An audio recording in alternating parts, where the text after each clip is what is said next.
வெளியில் சென்று விளையாட மறுக்கும் குழந்தைகள், எப்போதும் மொபைலில் மூழ்கி கிடக்கும் மாணவர்கள், கோபத்தில் கொந்தளிக்கும் பெற்றோர்கள், நம் குழந்தைகள் எப்போதும் ஆன்லைன் கேமில் மூழ்கியிருக்கிறார்களா? ஆன்லைன் கேமில் புதைந்து கிடக்கும் ஆச்சரியங்கள் என்னென்ன? உளவியல் பாதிப்புகளுக்கும் பண மோசடிகளுக்கும் ஆன்லைன் கேம் வழிவகுக்கிறதா?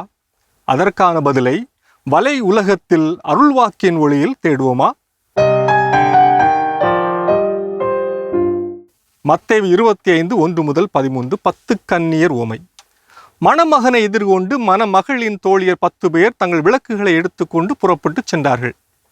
அவர்களுள் 5 பேர் அறிவிலிகள், 5 பேர் முன்மதி உடையவர்கள். அறிவிலிகள் 5வரும் தங்கள் விளக்குகளை எடுத்து சென்றார்கள். ஆனால் தங்களோடு எண்ணெய் எடுத்து செல்லவில்லை. முன்மதியுடையோர் தங்கள் விளக்குகளுடன் கலங்களில் எண்ணெயும் எடுத்து சென்றனர்.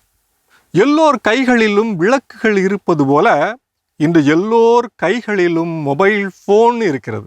அறிவிலிகள் அவற்றை கேளிக்கைகளுக்காக பயன்படுத்த நினைக்கின்றனர். முன்மதியுடையோர் அவற்றை ஞானம் என்னும் எண்ணெய் ஊற்றி இறை மகிமைக்காக பயன்படுத்துகின்றனர். இன்று ஆன்லைன் விளையாட்டுகள் பல விதங்களில் உள்ளன. Massive multiplayer online role playing games என்னும் விர்ச்சுவல் விளையாட்டுகளை விளையாடுபவர்கள் தங்களை அந்த விளையாட்டின் கதாபாத்திரங்களாக சித்தரித்து ஒருவர் மற்றவரோடு சண்டையில், பந்தயத்தில், போட்டியில் ஈடுபடுகின்றனர். இதனால் ஆன்லைன் மைதானத்தில் மட்டும் அல்ல, ஆஃப்லைன் வாழ்விலும் சண்டைகளும் ஆபத்துக்களும் நீளுகின்றன என்கின்றனர் நிபுணர்கள். Online Casio games, online Casio விளையாட்டுகள் வழக்கமான கேஷியோ விளையாட்டுகளைப் போல ஆன்லைனில் விளையாடப்படுகிறது. இது பணம் வைத்து சூதாடுவது. தமிழகத்தில் மட்டும் கடந்த 3 ஆண்டுகளில் 2021 முதல் 2023 வரை 40க்கும் மேற்பட்டவர்கள் ஆன்லைன் விளையாட்டுகளில் பணத்தை இழந்த விரக்தியில் தற்கொலை செய்துள்ளனர் என்பது மிகுந்த அதிர்ச்சியை ஏற்படுத்துகிறது. ஃபர்ஸ்ட் பர்சன் ஷூட்டர் என்னும் ஆன்லைன் விளையாட்டுகள் முப்பரிமாண விர்ச்சுவல் தளத்தில் ஆயுதங்களை கொண்டு சண்டையிட்டு விளையாடுவது. இவ்வகை விளையாட்டுக்களை விளையாடும் போது நாமே விளையாடுகிறோம் என்ற உணர்வு ஏற்படுகிறது. தான் விளையாட்டில் வீழ்த்தப்பட்டால் அல்லது கொல்லப்பட்டால் பல்வேறு மனநல நோய்களுக்கு விளையாடுபவர் தள்ளப்படுகின்றார்.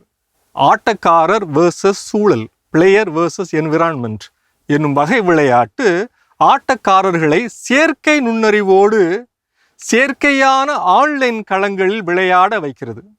இதில் மல்லுக்கட்டி விளையாடி வெல்வது என்பது கொம்பு தேனுக்கு ஆசைப்படுவது போன்றது. இன்னும் இதே போன்ற பல ஆயிரக்கணக்கான ஆன்லைன் விளையாட்டுகள் இருக்கின்றன.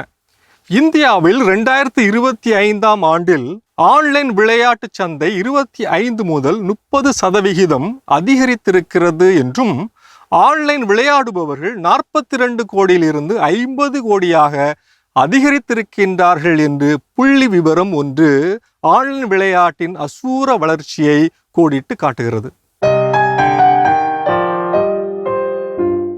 வீட்டிலேயே குழந்தைகள் கேட்கும் ஆன்லைன் விளையாட்டுகளை பெரியவர்களே சரியான தளங்களில் இருந்து தரவிறக்கம் செய்து தருவது நல்லது. ஏதாவது விபரீதம் நடந்தால், பண மோசடி நடந்தால் அதனை ஸ்கிரீன்ஷாட் எடுத்து வைத்துக் கொள்வது சிறப்பு வாய்ந்ததாக இருக்கும். வங்கி கணக்கு விவரங்களை அல்லது சொந்த விவரங்களை வெளியிடாமல் பார்த்து கொள்ள வேண்டும். ஆன்லைன் நேரத்தை மேலாண்மை செய்யவும் குழந்தைகள் நண்பர்களோடு மைதானங்களில் விளையாடும் பழக்கத்தையும் பெற்றோர்கள் உருவாக்க வேண்டும். வீட்டு தோட்ட வேலைகளில் அவர்களை, குறிப்பாக குழந்தைகளை பழக்கப்படுத்தவும் பெற்றோர்கள் முன் வர வேண்டும்.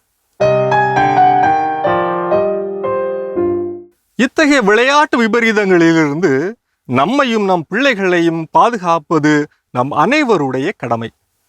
பல மணி நேர விரயம், ஒரே இடத்தில் பல மணி நேரம் அசைவில்லாமல் இருப்பது, தூக்கமின்மை, மன அழுத்தம், மனப்பிறழ்வு, பண மோசடி, சைபர் அடக்குமுறை, அந்தரங்க தரவுகள் களவாடப்படுதல், கொந்துதல் அதாவது ஹேக்கிங், வைரஸ் தாக்குதல், தனிமை உணர்வு, உடல் பருமன் போன்றவைகளுக்கு ஆன்லைன் விளையாட்டுகளும் காரணமாய் இருக்கின்றன. வேடிக்கையாய் தோன்றும் விளையாட்டுகளில் விபரீதங்கள் கொட்டி கிடக்கின்றன. எனவே பெற்றோருக்கு விழிப்புணர்வும் பிள்ளைகளுக்கு சுய கட்டுப்பாடும் தேவை. இது வலையுலகம் 360 டிகிரி டிஜிட்டல் உலகிற்கான உங்கள் அகராதி.